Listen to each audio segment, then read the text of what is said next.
ہمارے ذہنوں میں اور ہمارے عوام کی اکثریت کے ذہنوں میں یہ بات بیٹھ گئی ہے، جب ہم مسلمان ہیں تو ہماری نجات تو لازماً ہو جائے گی،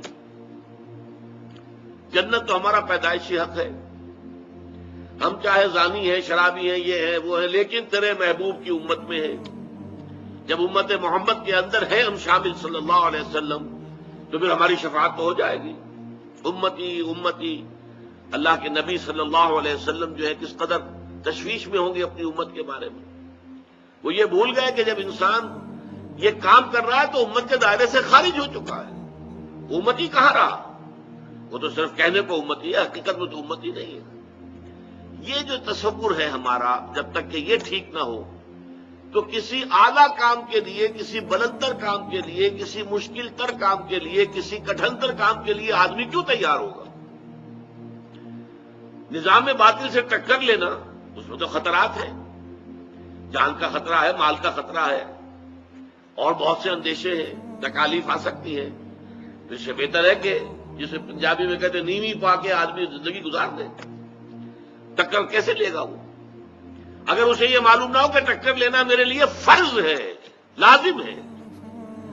یہ ہے در حقیقت وہ چیز کہ جس کے لیے قرآن مجید سے یہ 4 مقامات ہم نے منتخب کیے، کہ معلوم ہو جائے کہ اسلام میں جو فرائض اور ذمہ داریاں ہیں وہ صرف نماز روزہ نہیں ہے، حج بیت اللہ کا کر لیا ہو یا ہر سال عمرہ کر رہے ہو، اسی سے بات نہیں بن جائے گی۔ سوال یہ ہے کہ اس کے ساتھ آپ کے باقی اعمال صالحہ بھی ہیں کہ نہیں؟ آپ حرام میں ملوث تو نہیں ہیں؟ کوئی شے جسے اللہ کی کتاب نے حرام قرار دیا ہو، آپ اس میں ملوث تو نہیں؟ پھر یہ کہ آپ کی زندگی کا رخ کیا ہے؟ آپ باطل کی چاکری کر رہے ہیں، ملازمت کر رہے ہیں، باطل کو پروموٹ کر رہے ہیں، باطل کو سپورٹ کر رہے ہیں۔ آپ کو معلوم ہے ہمارے ہی خاص طور پر پنجاب سے فوجی گئے تھے جنہوں نے خانہ کعبہ پر بھی گولیاں چلا دی تھی، ہمارے یہاں سے لوگ گئے تھے انگریز کے ساتھ، جنرل ایلنبی کے ساتھ، جنہوں نے بیت المقدس کا قبضہ لے کر دیا ہے انگریزوں کو، اس میں ہمارے فوجی موجود تھے۔ یہ سب لوگ کیا ہیں؟ ان کا تصور دین کیا ہے؟ یہ جو کچھ ان کا طرز عمل ہے وہ کیا ہے؟ اس کو سمجھانے کے لیے یہ 4 اسباق جو جامع ہیں، چنانچہ آپ کو یاد ہوگا کہ امام راضی رحمۃ اللہ علیہ کا میں نے ایک جملہ اس وقت سورۃ العصر کے دوران پڑھ کے آپ کو سنایا تھا کہ وہ کہتے ہیں اعلم ان ھذا الآیہ فیہا وعید شدید۔ جب سورۃ العصر کہتی ہے کہ نجات ممکن نہیں ہے جب تک کہ 4 شرطیں پوری نہ کرو، ایمان، عمل صالح، تواصی بالحق، تواصی بالصبر، 4 شرطیں پوری کرو گے تو نجات ہوگی، ورنہ نہیں ہے۔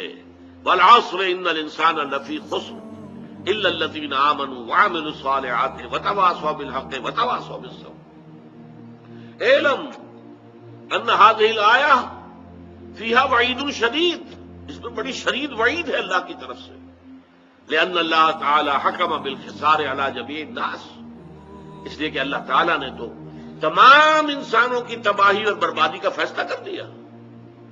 الا من کان آتیا بہذہ الاربع اشیاء الاربعۃ، سوائے ان کے جو ان 4 شرطوں کو پورا کرے، وہی الایمان، پہلے ایمان ہے، والعمل الصالح، دوسرا عمل صالح ہے، وتواصی بالحق، اور تواصی بالحق ہے، وتواصی بالصبر، اور تواصی بالصبر ہے۔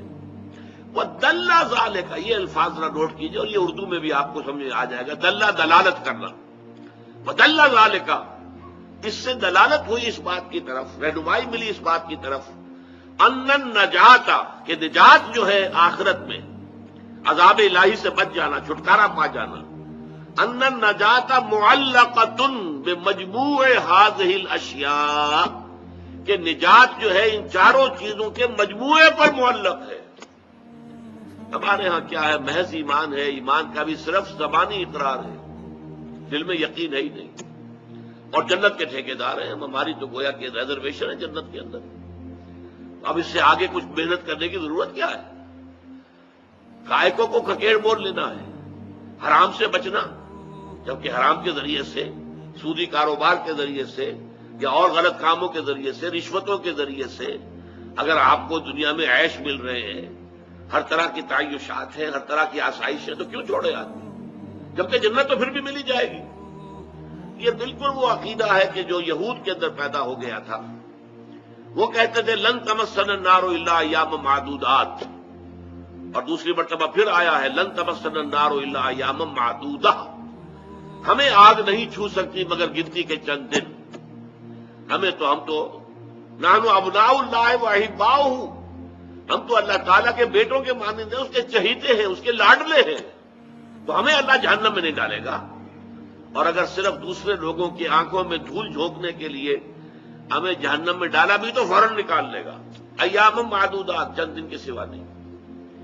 قل ہاتوا برہانکم ان کنتم صادقین، فرمایا کہ لاؤ نا دلیل، کہیں تورات میں اللہ نے یہ ضمانت تمہیں دی ہے؟ کسی صحیفے میں، کسی نبی کے صحیفے میں یہ بات اللہ تعالیٰ کی طرف سے آئی ہے؟ بتاؤ۔ لیکن ہمارے ہاں بھی یہی ہے، امت مسلمہ میں ہے، مسلمان ہیں، نام مسلمانوں کا سا ہے، مسلمان والدین کے ہاں پیدا ہو گئے ہیں، کبھی بہت خیال ہوا تو کچھ نماز بھی پڑھ لی ہے، روزہ بھی رکھ لیا ہے، اور اس کے اوپر ہم مطمئن ہیں کہ ہمیں جنت مل جائے گی۔ جب تک یہ تصور ختم نہیں ہوگا، جب تک فرائض دینی کا جامع تصور سامنے نہیں آئے گا، اس وقت تک ظاہر بات ہے کہ ہمارے عمل میں کوئی تبدیلی نہیں آ سکتی۔